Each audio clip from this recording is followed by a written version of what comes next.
Welcome to this short clip where I paint on this face with brushwork. I got this commission work by the state to paint Steinmann. He survived Auschwitz and was one of the few Jews that did that. In this video we talk about that story and also how I painted it and brushwork and stuff like that. So I hope you enjoy, and I hope to see you in the main file. Okay, in the original video I was playing Aushwitz series of BBC. Because of some copyright issues, I choose to make a voiceover in this. If you want to see the original video, as I said, you can find it in the description, where I listen to the Holocaust series, among other things, when I paint this painting. But this is about brushwork, and I also actually wondering about making the whole process video with a voiceover and only talk about painting and stuff, probably other things too, to make it more valuable for you as a viewer to learn from it. As you can see here, I come on this point in the video. I've done this for sketches, and I build some texture and some structure. This was a very important commission work, because him being one of the few surviving Jews who was sent to Auschwitz and survived. His whole family died there, and most of the Norwegian Jews perished the first day they came to Auschwitz, went right into the gas chamber.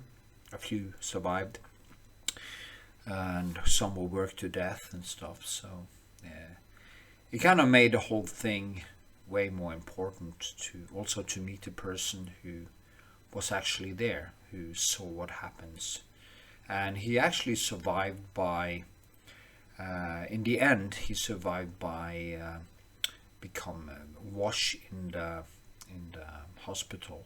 Strangely enough, they had hospital in Auschwitz. It's kind of ridiculous when you think it was a death camp.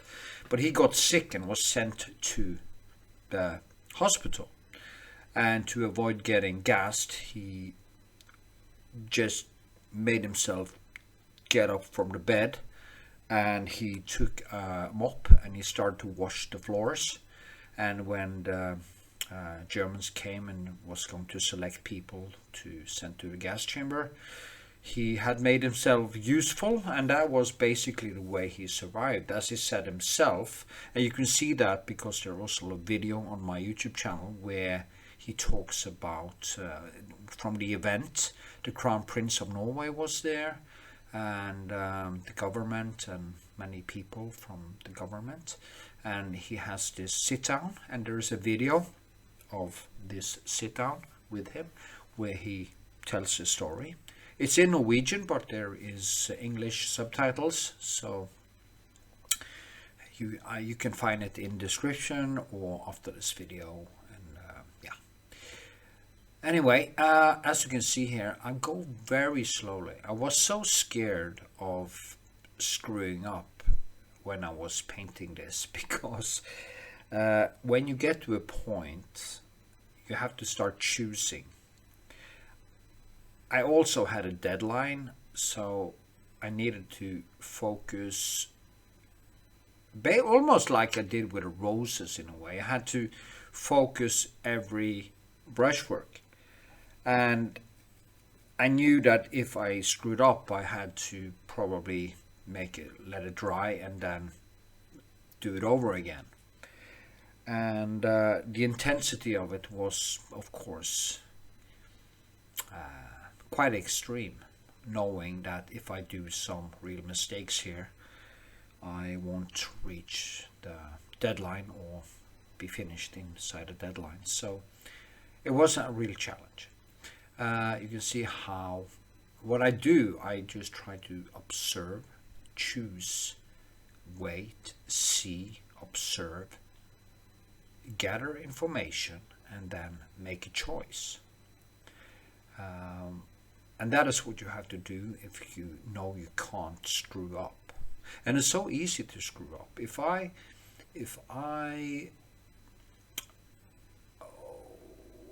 didn't focus that way and I got a little bit complacent, what would happen is that I would get into a flow, and then suddenly it would become what I call a mush. Or when you have done too much brushwork over one another, and in the end it's just you just can't walk back the cat, and you rather have to remove everything and start all over and try to fix it, or you have to let it dry.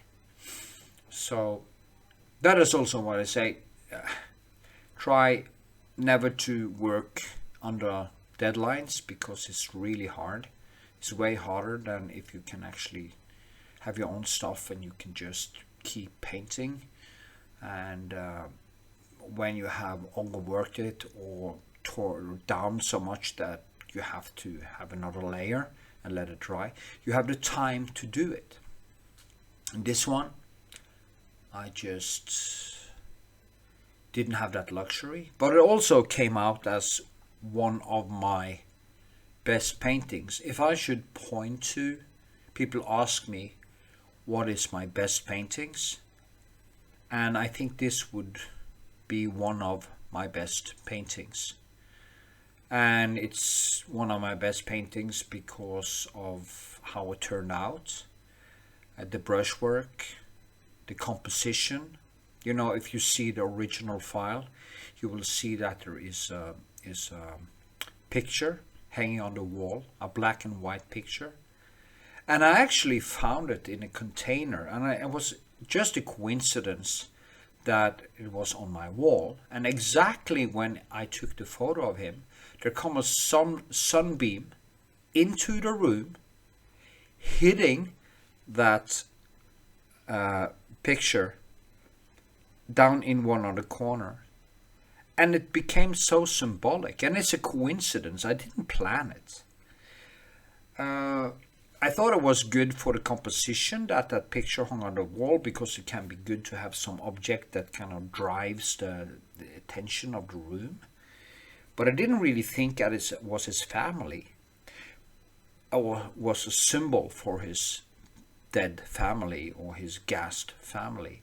So when that hit, I saw, and I took that picture, I just went, wow, this was really art by accident.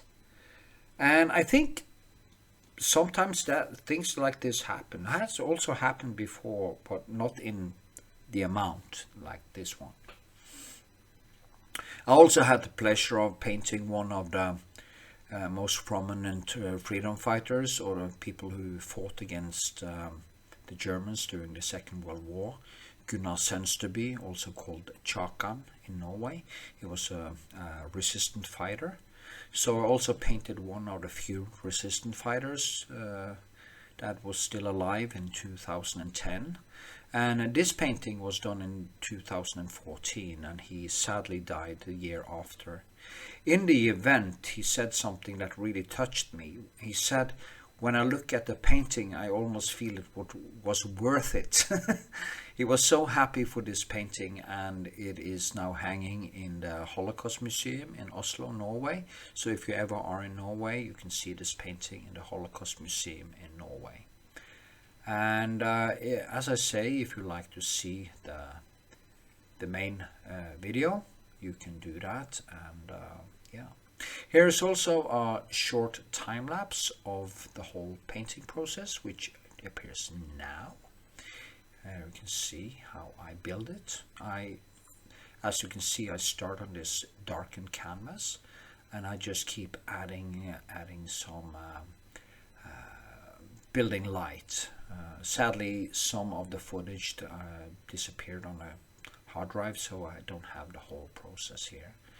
But you can also see the light on that photo, how it hit. And that is how I work. You know, I work with this thick and thin colors. You can see the light in the windows there. When I build the light, there's very thick colors compared to the thin colors around. So I push the the light here in the more Rembrandt type of way, or classical way, with thick and thin brushwork, and just push until it becomes. Yeah, he died 1st of May 2015. The Workers' Day, actually. Anyway, I hope you go and see the main file, and I hope to see you on Patreon. There's a link in description.